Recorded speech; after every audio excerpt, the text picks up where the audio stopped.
So let's move into a brief meditation before we have the Kryon channel. And to help us prepare for that, I invite you to close your eyes and move into that space where the external world can just take a back seat just for a few moments as you reconnect with the core essence that is within you. There is something within you that responds and resonates to the message of Kryon. It is why you are here. It is why you have connected with us. And perhaps you feel that when you come out of this place, your world doesn't have that beautiful meld between your light work and your day-to-day life work. So perhaps we can give an intention that as we move forward in our life, we have more of a meld between our spiritual life, our core essence, and that which we do on a day-to-day basis. Dear Spirit, bring about a meld between the core essence of my divine soul being and that which I do on a day-to-day basis. Dear Spirit, bring me the synchronicity that I need to fully step into my passion, my purpose, and the things that ignite my spark on a daily basis. And now with that request, imagine how that feels for you to already have that meld with your core spiritual self and that which you do in a daily life. And let us give gratitude and thanks that we always have the ability to go in and listen to Kryon again and again to help us rekindle the remembrance of who we are. And to help rekindle that remembrance of who we are, we now sit back and enjoy the beautiful message that is coming directly to you at a very personal level from Kryon.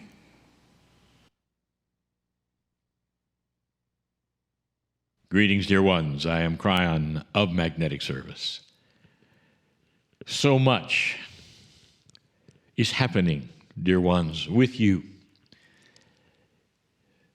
Question about dreams and reframing things and the body reorganizing things.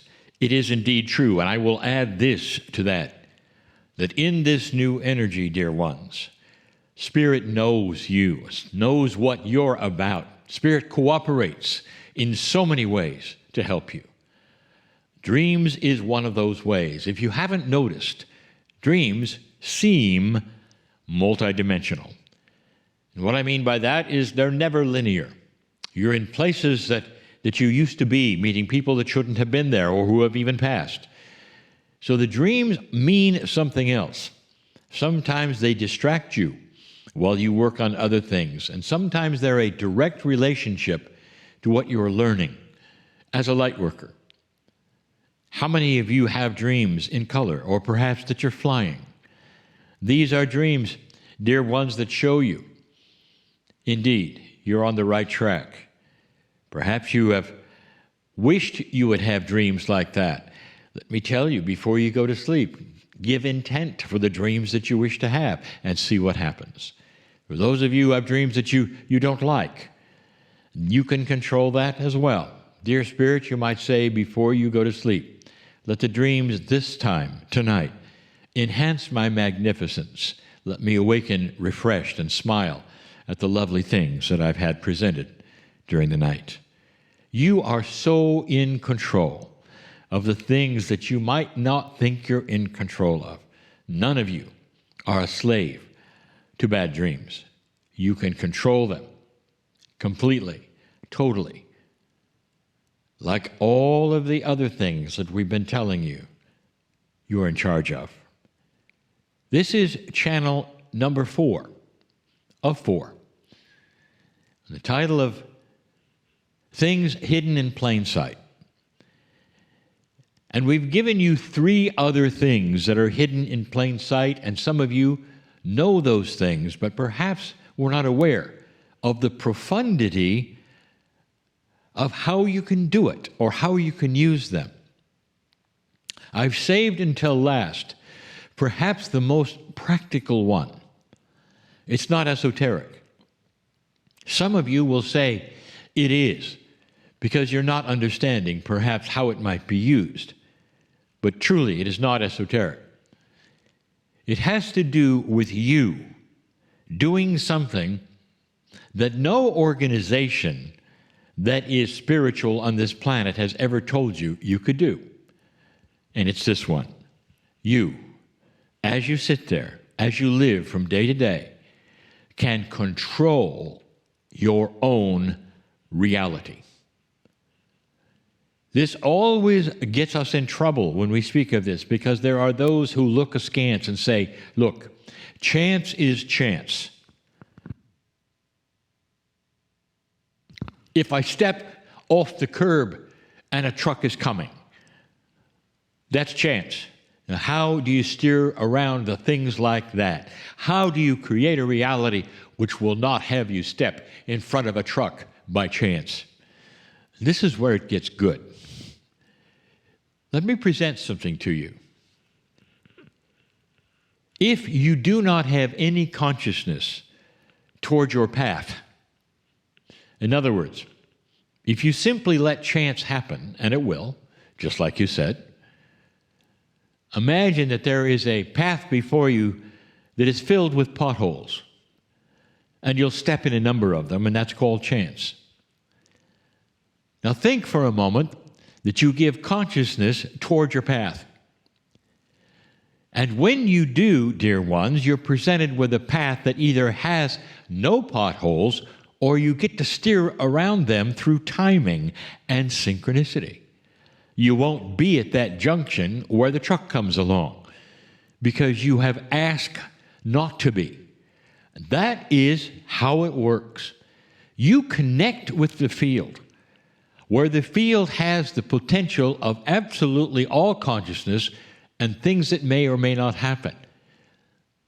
And you start to steer yourself through that consciousness into fields with no potholes, because you are now in control of your path.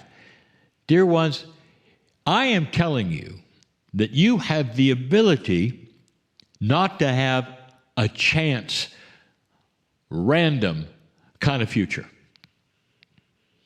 It's also a consciousness of what you expect. And that's how it works. It's not you then consciously steering yourself into places you want to go.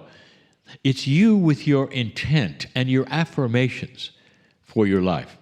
What are your perceptions of what you can do? Do you think it's possible for your own body and your own mind to project yourself into safe places?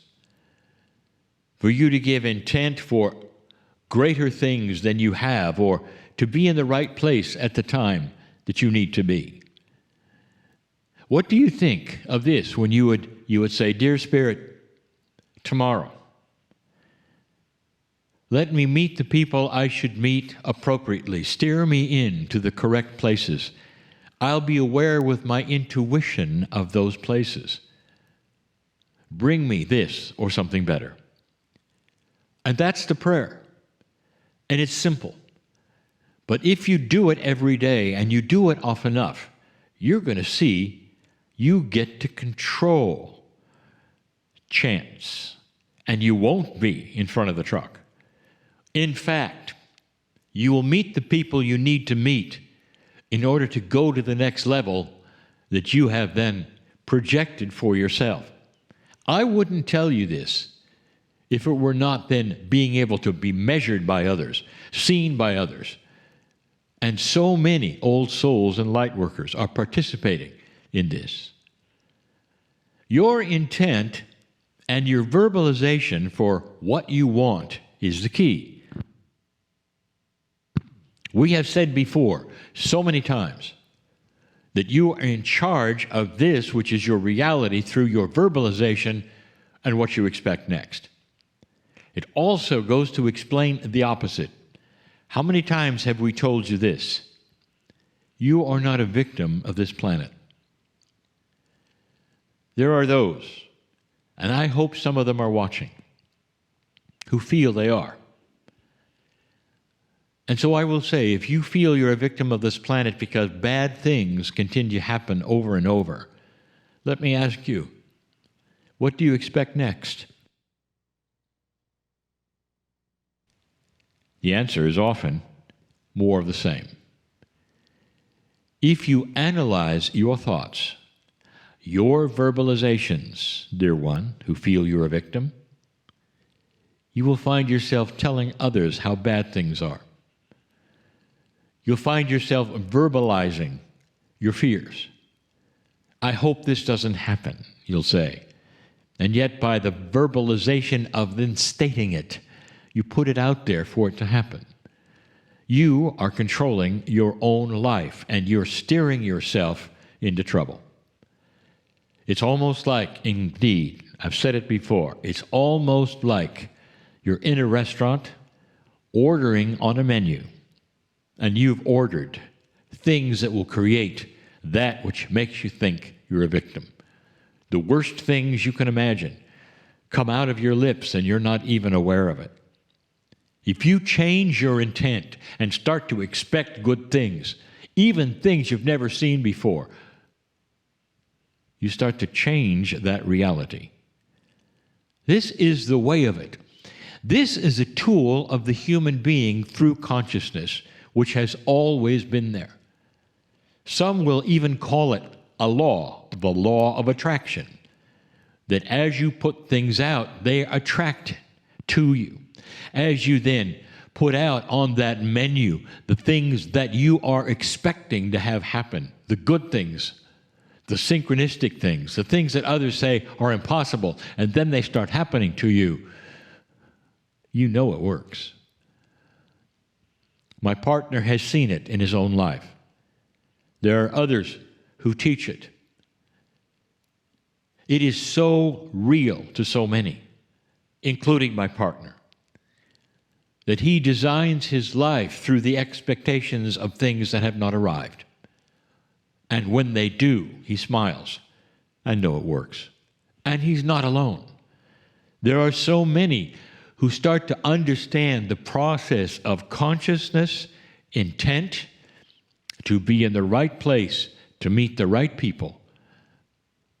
And they plan around this to such a degree that you might think they can even tell the future. That's how powerful it is.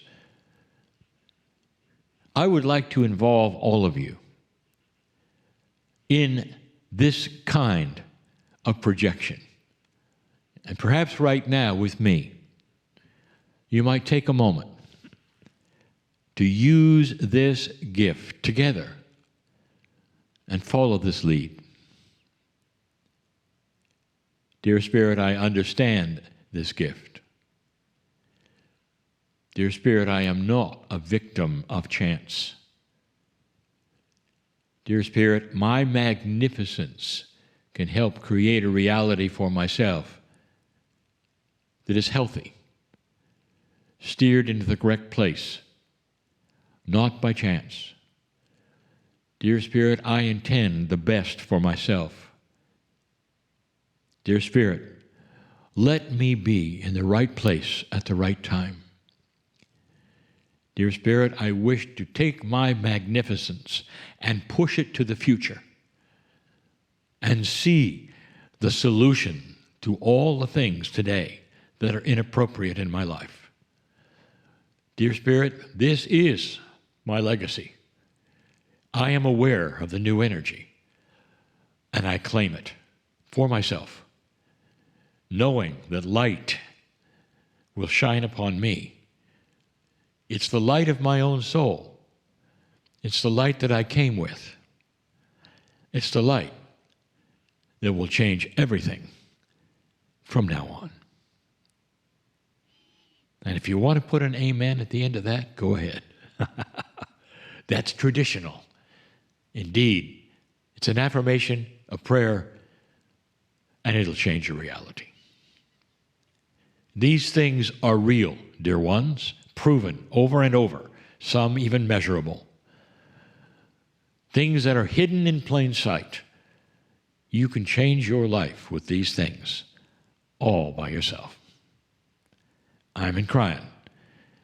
I'm Kryon in love with humanity. And so it is.